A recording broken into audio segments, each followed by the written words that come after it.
అందరికీ ప్రభు అయిన యేసుక్రీస్తు నామమున వందనములు తెలియజేస్తూ ఉన్నాను. గడిచిన జనవరి నెలంతా కూడా దేవుడు మనల్ని కాచి కాపాడి ఈ నూతనమైన ఫిబ్రవరి నెలలో దేవుడు మనల్ని ప్రవేశపెట్టిన విధానాన్ని బట్టి నేను దేవుణ్ణి ఎంతగానో స్తుతిస్తూ ఉన్నాను. ఈ ఫిబ్రవరి నెలకు దేవుడు ఏర్పాటు చేసిన వాక్య భాగము సామెతల గ్రంథము 18వ అధ్యాయము 10వ వచనము.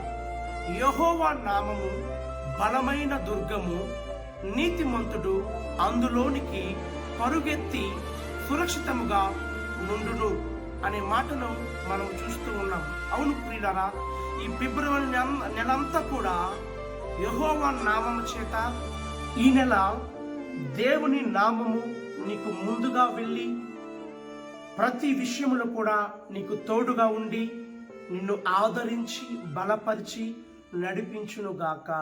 ఆమేన్.